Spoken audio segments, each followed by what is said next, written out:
Kung ibig mo maging sakdal, ayan. Humayo ka, ipagbili mo ang tinatangkilik mo at ibigay mo sa mga dukha at magkakaroon ka ng kayamanan sa langit at pumarito ka, sumunod ka sa akin. Malapakan natin, malapakan, no? Amen? Kaya unawain natin mabuti yan. Ano bang gusto sabihin natin, malapino? Kung gusto mo rin maging sakdal, humayo ka. Humayo. Maraming meaning humayo. Isa yan sa humayo. Yung humayo ka para mangaral ang gospel. Amen ba? Ilamahal, isa yan sa humayo. Humayo ka at magsumikap ka. Diba? Humayo ka, magsumamo ka. Humayo ka at dalhin mo ang aking salita. Marami ibig sabihin pag sinabing humayo. Pero dyan, wala yan na natin. Ano dami dyan? Sa English. If you want to be perfect, go and sell that house. Nais mong isakdal, humayo ka, ipagbili mo ang tinatangkilik mo at ibigay mo sa mga dukha. Hindi po literal na dukha ang tinutukoy dyan. Ha? Kung gusto mo maging sakdal, humayo ka, ipagbili mo yung tatangkilik at ibigay mo sa mga dukha at magkakaroon ka ng kayamanan sa langit. At pumarito ka, sumunod ka sa akin. Ang malapay nun, magbibigay ba ng utos na hindi kaya nating gawin? At ang Diyos pa ay maghihingi sa'yo at hindi niya kaya dublihin, ibalik sa'yo? Kaya! Malapakan natin, malapay no. Malinaw sa banal na kasulatan. Once ang Diyos sinubok ka at tumalima ka, yung nawala sa'yo, ibabalik sa'yo na maraming beses. Ganun lang ang malapay no. Hindi niya inuutos yan para gawin kang mahirap. At in fact, yung utos niya, ginagawa niya para gawin kang pinagpala. Ang problema sa atin, we don't believe the Word of God. Pinagdudahan natin ang salita ng Diyos. Ay, yung mayaman dyan, hindi naman sumunod. Huwag basahin mo lahat yan.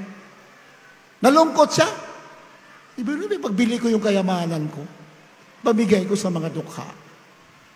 Anong mayayari sa akin? Hindi niya alam na ang Diyos may-ari lahat ng bagay. Sinusubok lang siya kung siya susunod. Pag sumunod ka, 1,000,000 times over, kaya ibalik sa'yo ng ating malapit. Diba? Nakita natin yung baong babae doon sa Israel noong araw. Noong panahon ng tagtuyot. Diba? Sabi ni Elijah, ibigay mo sa akin ang iyong tinapay. Sabi ng baong babae, Ginoo, ito lamang ang huli namin pagkain ng aking anak. Pagkatapos ito, kami mamamatay. The last meal, huling pagkain sapagkat 3 taon at kalahati, walang ulan sa Israel. Ito lang ang huli kong pagkain at kami mamamatay. Ako'y namumulot ng 2 stick at iluluto namin ang isang tinapay at ng aking anak. Isang takal na mantika. At kakain na namin ito at kami mamamatay. Pero anong sabi ng prophet? Sabi ng Panginoon, hindi mauubos ang tinapay sa iyong banga. Ang mantika hindi maubos. Sa takalan ng tinapay, hindi maubos. Ibigay mo sa akin. Bakit kailangan may Ilyason? Hindi.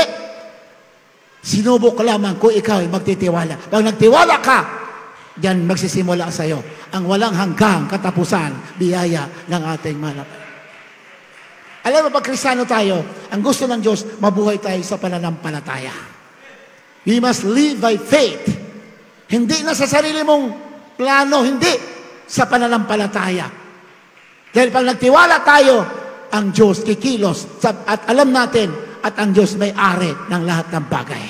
Palakpakan natin, Panginoon. Amen? Namatay ba yung baong babae sa gutom? Hindi. Wala na. Huling mantika, huling tinapay. Pero bawat araw na siya kukuha sa banga, mayroong mantika. Samantala, huli na yun. Ilang taon, hindi naubos. God is the greatest provider. Kaya huwag nating pag-alinlanganan ang paglilingkod natin sa malapit. Malulugod siya pag nabubuhay ka sa pananampalataya. Anong sabi na binasa natin? Kung nais mo maging sakdal, ipagbili mo at ibigay mo sa mahihirap. Actually, hindi naman talaga literal yan. Ang tinutukoy na mahirap dyan, hindi naman yung mahirap na mamalimos, yung walang tahanan. Hindi yun ang tinutukoy sa Biblia. Sa Biblia, pag sinabing mahirap, yung mga tao na walang Kristo sa puso. Patungo sa kaimpyerno, walang kaligtasan. Ang tao sa Biblia, mahirap. Hallelujah! Palapakan natin, mga Panginoon. Amen? Kahit milyonaryo pa yan, maraming pera sa bangko, ngunit walang kaligtasan, ang tingin ng Diyos yan, mahirap. Pero kahit ordinaryo lang ang buhay natin, nakakaraos lang tayo, pero tayo totoong naglilingkod, ang tingin ng Diyos sa atin, mayaman. Amen? Kasi ang Diyos, hindi naman nakatingin dito nakatingin sa darating. Most of us, nakatingin lang dito. Pag mayroon kang hawak na ganito, mga material, secure ka. Pero ang Diyos hindi. Nakatingin siya doon sa pupuntahan natin, ang tunay na kayamanan. Kaya nga, sino ang karapat-dapat tumanggap ng tunay na kayamanan? Number 1, yung gusto magbigay sa may hirap. Malapahan natin, malapahan. Isa yan. Kung gusto mo tumanggap ng totoong kayamanan, tunay na kayamanan, you're willing to give to the poor. Sa Biblia po, ang mahirap ay yung mga walang Kristo. Okay. Dito sa Matthew 25, para maintindihan natin mabuti, 25 verse 8 up to 10. Anong tinutukoy para maging sakdal? Paano tayo maging sakdal? Paano tayo maging perfect? Matthew 25, 8 to 10. Mateo 25, 8 hanggang 10. At sinabi ng mga mangmang sa matatalino, bigyan ninyo kami ng inyong langis, sapagkat nangamamatay ang aming mga ilawan.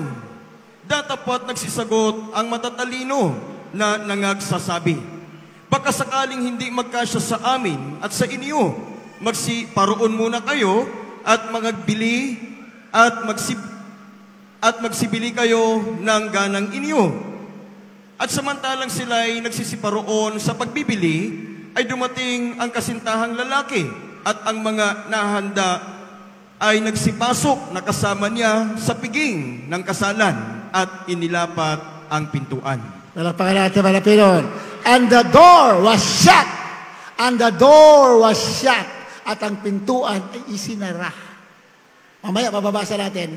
Pag sinabi sinara ang pintuan, pintuan sa lang, isinara, hindi nakapasok sila sa rapture. Mamaya, basahin natin yan. Hindi sila nakapasok kasi nga, hindi sila sakdal. Isinara ang pinto. Kaya nga, sino ang karapat-dapat tumanggap ng kayamanan, totoong kayamanan? Ito, dito sa talinhaga na to, nandito. Sinabi ng mga mangmang sa 8, bigyan mo kami ng langis sapagkat, ayan, sa 8. At sinabi ng mga mangmang sa matalino, bigyan niyo kami ng inyong langis sapagkat nangamamatay ang aming mga ilawan. Talinhaga po yan, naman, hindi po literal. 9. Natapos nagsisagot ang matatalino na nagsasabi, baka sakaling hindi magkasya sa amin at sa inyo, magsiparoon muna kayo sa nangagbibili at nagsibili kayo ng sagalang inyo. Kanina, yung Matthew 19:21, ipagbili mo. Yeah? Ipagbili mo ang iyong datangkilik. Ibigay mo sa mahirap para maging sakdal ka. Dito sa talinhaga sinabi, naubusan sila ng langis. Yeah? Habang hinihintay nila ang mahal na Panginoon, naubusan sila ng langis. Pero yung matatalino, mayroong langis. Yung mga mangmang, naubusan ng langis. Kaya, sabi ng mangmang, bigyan mo kami ng langis. Sabi ng matalino, hindi pwede. Ang langis namin ay kasya lang sa amin. Pag nabigay kami sa inyo, hindi kasya sa atin lahat. Ang kaligtasan po ay kanya-kanya. Kanya-kanyang langes, kanya-kanyang pagsunod. Hallelujah! Praise the Lord! Yan po yung meaning. Talinahaga kasi yan. Gusto yung magkaroon ng langes, hindi kayo maubusan ng langis, magsiparoon muna kayo sa mga nangagbibili. Sa English, go to them that sell and buy. Pumunta kayo sa nagbibenta at bumili. Abisa na bumili, isa buhay niyo, apply. Ano yung buhay nila? Gayahin mo para yung langis mo hindi mauubos. Malapakan natin, malapakan yun. Amen? Study. Observe those to sell. Yeah? Doon sa nagbibili. Ang sabi ng macho kanina, ipagbili mo. Ibigay mo sa mahirap. Ibig sabihin nila, mahal, paano natin apply? Kung mayroon ka pagpapala, huwag kang magpigil pag kailangan na ng mga taong maligtas. Kailangan para iligtas ang mga tao, huwag kang magpigil. Malapakan natin, malapakan. Amen? Malinaw yan, mahal. Pero hindi natin pinapansin. Pag kailangan na ng iba, kung kailangan ipagbili, ibig sabihin, kailangan mong tumulong para sila'y maligtas. Yun ibig sabihin ng sell. Ibig sabihin, mahalaga sa'yo yung kaligtasan ng iba. Yun ibig sabihin ng sell. You're willing to sacrifice for the salvation of others. You're willing to sacrifice. Hindi ka mauubusan ng langis. Lagi kang handa. Amen? Hindi ka may iwan sa rapture. Magiging sakdal ka. Bakit? You're willing to sacrifice alang-alang sa pagliligtas sa mga kaluluwa. Yan po ang meaning yan. Nasa Biblia lahat. Ang lahat ng gusto natin malaman nandyan sa banal na kasulatan. Gusto mo ba yung sakdal? Sabi ng mga matatalino. Sabi ng mga bigyan ko yung langis. Sabi ng matalino, pumunta kayo sa nagbibenta ng langis. Doon kayo bumili. Ibig sabihin, gayahin ninyo yung mga tao na willing magsakripisyo para tumulong sa ligtasan ng iba. Malinaw, ba? Are we willing to sacrifice our resources? Hindi naman araw-araw, minamahal. Hindi naman ang iniling lang naman na Panginoon. Willing, maluwag tayo. Amen? Hindi natin kimkimin ang ating tinatangkilik. Dahil tayo'y katiwala, lamang katulad binasa kanina, tayo'y katiwala, hindi atin yan. Hallelujah! Praise the Lord! Lahat ng ating tinatangkilik, hindi atin. Pinagkatiwalaan lamang tayo. Di ba nabasa natin kanina? Sino magtitiwala sa'yo? Kung ikaw nga di mapagkitiwalaan na hindi sa'yo, sino magtitiwala sa'yo ng kaligtasan? Sabi naman ng Biblia. Who shall entrust you the true riches if you cannot be trusted with the treasures of others? Yung kayamanan ng iba, hindi ka mapagkatiwalaan. Paano mang Diyos magtitiwala sa atin ng totoong kayamanan? Pilmahan. Hindi basta-basta ang langit, hindi basta-basta. Ang mga nakakapasok lamang doon, yung nilinis at sumunod, patay, buhay, sumunod sa kalooban ng ating malapit. Yun lang! Kaya, ang linoy masulatan, ipagtrabaho ninyo ang kaligtasan ninyo na may takot at panginginig. Kaya nga sinaman ng pastor, bakit pinagpala? Hindi man naghanap magpapala ng pastor na material. Hindi naghanap. Puro kaluluwa lang iniisip. Isusubo na lang, nung panahon ng trials pa, isusubo na lang yung pagkain. Mayroon kong makatok at namamalimos, binibigay yung pagkain. Ganon sila. Katapat, sumunod sa kalooban ng Panginoon. Isusubo na lang. Pag na mga ilangan, binibigay. Magkamali ang Biblia, na pagkatiwalaan lalo ng espiritual na pagpapala, pati material, pinagkatiwalaan. Bakit? Handa mawalan alang-alang sa pagsunod sa kalooban ng ating malapit. We must know the secret of the Word of God. 10, ano sabi dyan? At samantalang sila ay nagsiparoon sa pagbili, ay dumating ang kasintahan lalaki at ang mga nahanda ay nagsipasok sa nakasama niya sa piging sa kasalan at inilapat ang pintuan. Pag sinabi sa Biblia, piging ng kasalan, wala naman tayong oras natin matapos lahat yan. Diyan po ang rapture. Pagdangit ng mga banal, kasalan po yan sa langit. Kasalan ng iglesia at mga Pinon, pagkakaisahin. Hindi na maghiwalay forever and ever. Kasalan! Piging ng kasalan. Rapture yan. Doon pa tayo. Doon pa. Matthew 25, doon pa tayo sa 10. Ayan. At samantalang sila paano sa pagbili, ang paghanda ng mga Pinoon, paghanda sa rapture, hindi yung panahon na babalik na doon. Hindi. Ngayon pa lang, dapat naghanda na tayo. Ngayon pa lang, pinag-aralan mo na lahat. Iniisip mo na, sundin ang kalooban ng mga Pinoon. Hindi pwede yung, pag bukas na rapture na, doon pala ako susunod. Naku po, minamahal. Hindi po yan. Hindi po ganyan sa masulatan. Ang pagkasama sa rapture, mula na maligtas ka, naghahanda ka na. Ito. Doon pa sila nagbibili. Doon pa na sila sumusunod. Doon pa na sila magkukuha ng langis.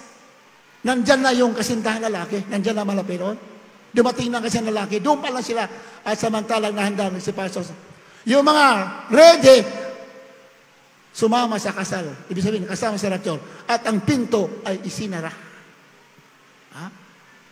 Rapture ang tinutukoy dyan. Revelation, Apocalypse 4, 1, 2. Yan po yung rapture. Pagdahil na banal, ang pintuan sa langit ay bubuksan. At pagkatapos isasara. Yung mga may langis, yun lang ang makakapasok.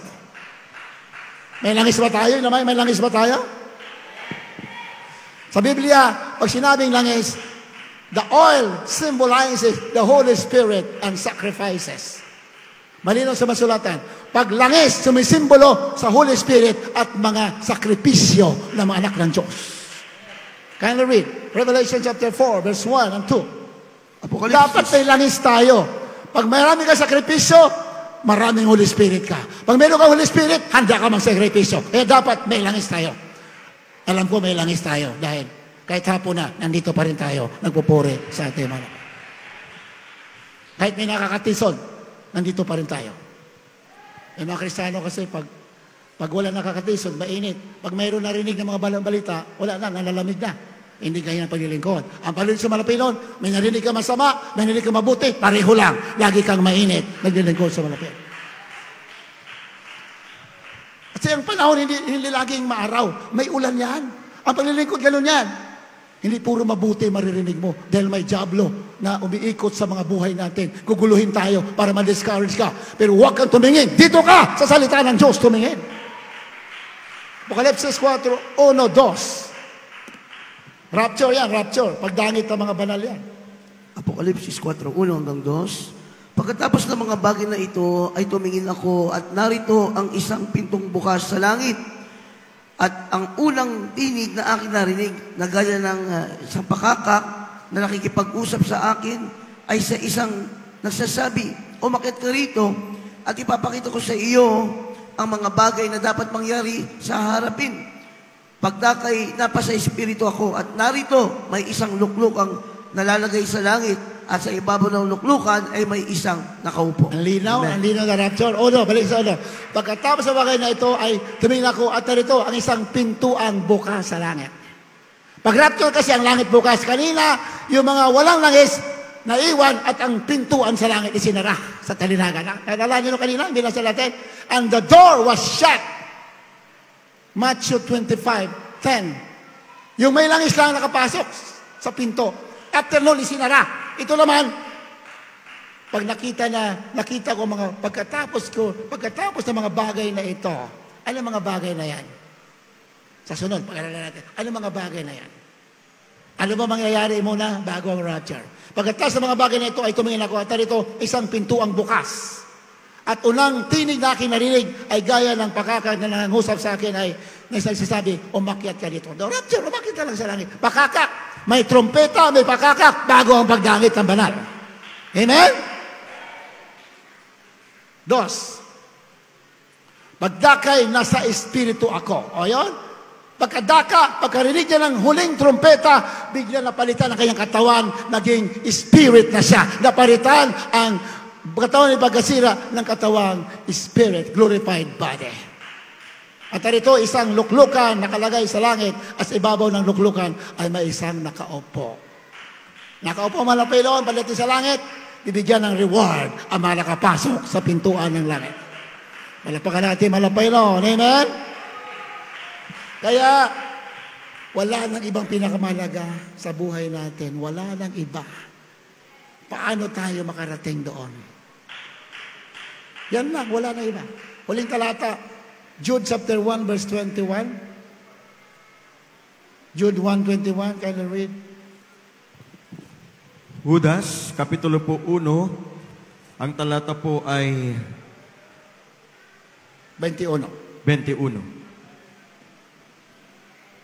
Sabi po dito, na magsipanatili kayo sa pag-ibig sa Diyos, na inyong asahan ang awa ng ating Panginoong Hesukristo sa ikabubuhay na walang hanggan.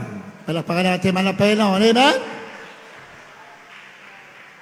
Looking for the mercy of our Lord Jesus Christ unto eternal life. Kaya kaligtasan, minamahal, pinagtrabaho, araw-araw, nahingi tayo ng habag. Hindi tayo pwede tumigil, minamahal. Hindi pwede tumigil dahil pwedeng agawin ng dyablo yung tinanggap mo na corona. Kaya dapat araw-araw ka nakipagbaka. Amen? Huwag mo isandig sa naririnig mo ang iyong kaligayahan sa paglilingkod. Dahil ang dyablo magpapakalat ng negatibo sa mong mundo to destroy the lives of many people. Pero ikaw, pinagpala ka! Ang ikalat mo, mabuting balita ang ebanghelyo ng ating mahal na Panginoon. Hallelujah, praise the Lord. Kaya nga, minamahal,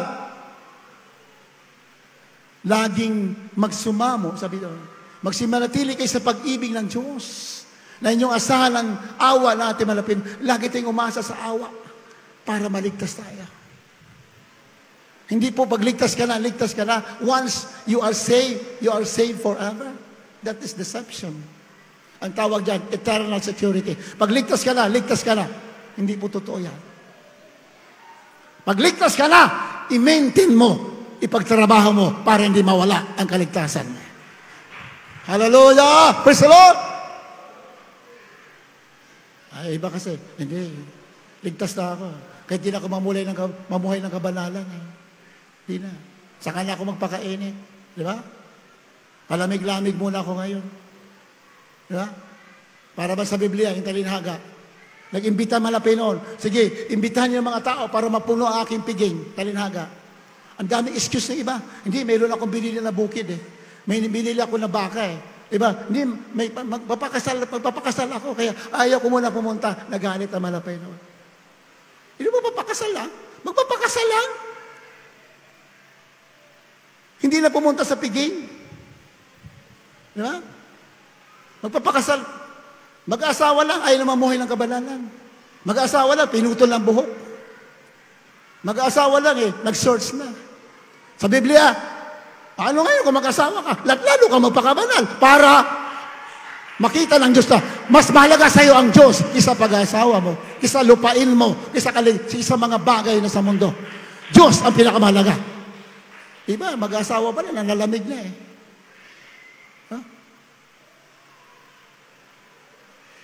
Napakababaw na pananampalataya. Sa Panginoon, kahit magkabalibaliktad ang mundo, Diyos ang mahalaga. Dahil ang inihanda ng Diyos sa atin, hindi basta-basta. Amen? Hindi basta-basta ang hinanda sa atin. Baliwala ito. The suffering, the trials of this world cannot be compared to the glory which is in heaven. Hindi kaya ikumpara ang makahirapan dito sa naghihintay na kayamanan, kaligayahan, buhay na walang hanggan. Huling talata, unang Timoteo 6:18, mga singers kindly.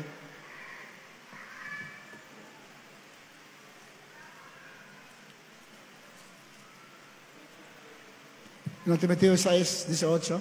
Ay po sa aklat ng unang Timoteo 6:18, na sila'y magsigawa ng mabuti, na sila'y magsiyaman sa mabuting gawa, na sila'y maging handa sa pamimigay, maibigin sa pamamahagi. Amen. 17. Ako lang babasa. Anong sabi sa 17? Kindly mga singers, kindly prepare. 17. Ang mayayaman sa sanlibutan ito ay pagbilinan mo. Ayan, mayayaman. Sino mayayaman? Taas ang kamay. Walang mayaman dito? Walang palataya. Taas ang kamay. Mayaman ka. Hallelujah. Praise the Lord. Gusto ng Diyos mayaman ka eh. Pag anak ka ng Diyos, gusto niya mayaman ka. Palakpakan natin, Panginoon. Amen? Lahat na mayaman, taas ang kamay. Kaya mo, bigla kayong yumaman. Palakpakan natin, Panginoon. Hallelujah, praise the Lord. Ay dapat manalangin ka, Lord. Payamanin mo ako para makatulong ako sa pagpapalaganap ng gospel. Hallelujah, praise the Lord. Hindi masamang kayamanan, masama lamang yan pag selfish tayo. Pero pag willing ka tumulong sa kaligtasan ng iba, pinagpala ka. Yan ang purpose ng Diyos talaga. Bakit ka pinayaman? Bakit ka pinayaman? Ang layunin yan para tumulong ka sa pagliligtas ng maraming kaluluwa. Hindi naintindihan na marami yan. Kaya maraming pinayaman, malulungkot. Maraming pinayaman na wala sa presensya ng Diyos. Bakit? Hindi naintindihan. Kaya ka pinayaman para tumulong sa pagpalaganap ng gospel. Ang sabi ka, no? Ang mayayaman sa sanlibutan ito ay pagbilinan mo na huwag magsipagmataas ng pag-iisip. Huwag na magsipagmataas, ha? Oh. Warning sa mga mayayaman. Huwag tayong magmataas. Bababa pa rin tayo. Kahit pinagpapala na tayo. Amen ba? Na mahal? Pag pinagpapala na tayo, pareho lang. Humble pa rin tayo. Hallelujah. At huwag umasa sa mga kayamanang di nananatili. Kundi sa Diyos na siyang nagbibigay sa ating sagana ng lahat ng mga bagay upang ating ikagalak. Tingnan mo. Kahit mayaman na raw tayo, sa Diyos pa rin tayo umasa, hindi sa kayamanan. Diba? Nung binaha yung Marikina nung araw, anong sabi ng mga milyonaryo sa Marikina? Mga negosyo nila, nalubog lahat. Back to zero sila. At tingnan mo, umasa sila kasi doon. Pero pag umasa ka sa Diyos, iingatan ka ang mga kayamanan mo. Iingatan. Palapakan natin, mahal na Panginoon. Amen? 18. Na sila'y magsigawa na mabuti. Lahat ng mga mayayaman, magsigawa na mabuti. Na sila'y magsiyaman sa mabuting gawa. Na sila'y maging handa sa pamimigay. Palapakan natin, Hallelujah. Dapat intindihan natin na kaya ka pinagpala, kaya pinagkatiwalaan ka dahil para tumulong ka. Yun talaga ang purpose. Kaya, nung araw, marami ko naging kakilala na mayaman, naging mayaman dito sa atin. Nung araw, binata pa ako. Pero nawala sila. Nawala sila. Ang sabi naman ng pastor, kapatid, mag-fasting ka, ganito. Dito ka, lagi ka magpuri, huwag ka umamsa sa gawain. Millionaire yun na, millionaire. Pero dating mahirap yun. Hindi sumusunod. Nagmataas na kasi ang isip. Ano nangyari? Nakaproblema, nawalang kayamanan. Nawala sa Diyos. Nawalang kayamanan, nawala sa Diyos. Hindi kasi naintindihan. Ang purpose kaya ka pinagpala para handa ka tumulong sa pagliligtas na maraming kaluluwa. Bakit ganun ba ang Diyos? Na binawasan mo yung ginagawa mo? Ganun ba siya na mawawalan ka? Hindi ganun. Pag binigay mo yung para sa kaluluwa, hindi ganun ang Diyos. Napaka-panghilihan at siya'y napaka-mayaman, nakabait. Kaya ibalik sa'yo na nawala. Doble pa sa binitiwan mo.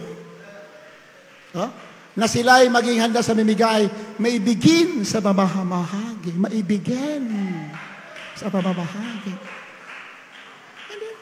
Salita ng Diyos yan. Sinabi, na magagtipon sa kanilang sarili ng isang mabuting kinasasaligan para sa panahong darating upang sila'y makapanangan sa buhay na tunay na buhay. Buhay walang, lagi nakatingin sa buhay na walang hanggan. Yan ang purpose. One of the purposes why you are entrusted with riches. The purpose, what is the mind of God? In the mind of God is for you. to help the poor, the people who are dying without Christ, the people who are perishing in hell, going to hell. Kailangan ma-rescue sila. Gamitin mo, tumulong ka, lalo kang pagpapalain ng ating manapin. We are already in the end times. Nasa huling pananaw tayo, minamahal. Many are dying. So many people are being deceived by the enemy. Kung hindi tayo tutulong sa sa pangaral ng gospel, hindi natin nasunod ang salita ng Diyos. Sapagkat sa malang sulatan, kailangan natin tumulong. Kaya niligtas ka para gamitin, para magligtas. Hallelujah! Praise the Lord!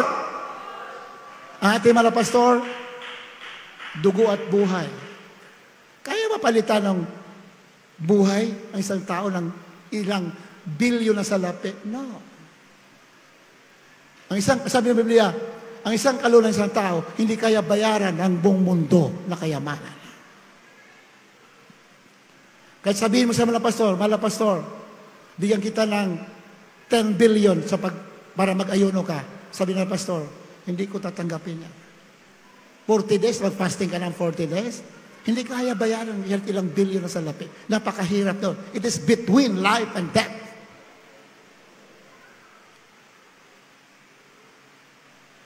Kaya minamahal, ang buhay ng mga pastor, ang buhay ng mga gagawa, hindi po masarap na buhay. Yan po ang katotohanan. Hindi sa nagrereklamo ang mga manggagawa. Hindi po masarap na buhay. Masarap lamang kasi araw-araw naramdaman namin ang presensya ng ating malapit. Pero kung sasabihin masarap sa mundo, no. Sina Pablo, yun sinasabi nila Pablo eh. Kung sa mundo lamang kami maasa, we are the most miserable people in the world. Sabi ni Pablo, kung kami lamang ay pangmundo ang aming ginagawa, we are the most miserable. Miserable kami. Bili mo, you fast and pray. You forsake everything. Iniwanan mo lahat. Ang daming pagsubok. Mga anak mo umiyak. Wala ka may bigay. Di ba? Minsan magkaroon ka ng konti pagpapala. Kukwestiyonin pa ng iba. Mahirap na buhay. Pero masaya kami. Dahil lagi nasa presensya ng ating mahal. Di ba? Ilang dekada naglalakad ating mahal pastor. Ang iyong maglingkod, ilang dekada kami. Sumasabit lamang kami sa jeep patungo sa gawain. Walang pagkain sa bahay. Pag-alis na punta sa gawain, walang iniwan na pagkain. Pag-uwi, ganun din. Walang sisaingin. For how many years? Pero may pangako ng Diyos, pagkatapos magtiis, bibigyan ka ng papala. Nung pinagpapala na kaunti, then many are questioning. Kaunti lang yun, ha? Para sa akin, I am so happy when my brothers and sisters are being blessed by the Lord. Mahirap ang buhay ng manggagawa. Minamahal. Lagi ko sinasabi sa inyo, masarap lamang kasi malaya ka, manalangin, araw at gabi. Pero kung buhay dito, kinalimutan namin lahat. Kinalimutan namin. Di ka mga kamag-anak ko, di mapuntahan eh. Bakit? Sobrang busy sa pananalangin. Sobrang busy sa pag-prepare. Ang sabi natin mga pastor, mga preachers, inassign namin kay John. Inassign namin kay John, hindi para magliwaliw dyan. Kaya kayo nandyan para magnalangin, mag-ayuno, magligtas na maraming kalala. Serving the Lord is a total sacrifice. You have to forsake everything. Kailangan mayroon kang iiwanan, mayroon kang kalilimutan. Pero ang kaligayahan mo, nasa piling ng ating mahal na Panginoon. Maraming pag-uusig, maraming paninira, but it's okay. Ang mahalaga, lagi kang nagpupuri sa ating mahal na Panginoon. Habang tayo mawik sa ating mahal na Panginoon. As we sing the song,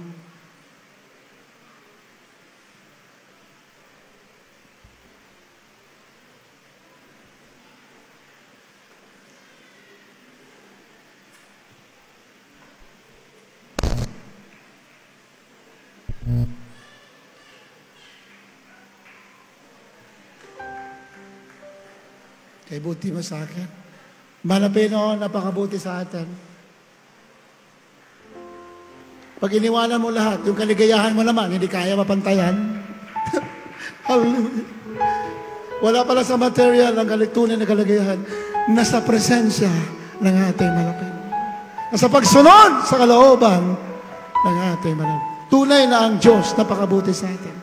Mga may sakit, gagaling kayo. Magpatuloy lamang kayo, maglingkod sa ating malapit.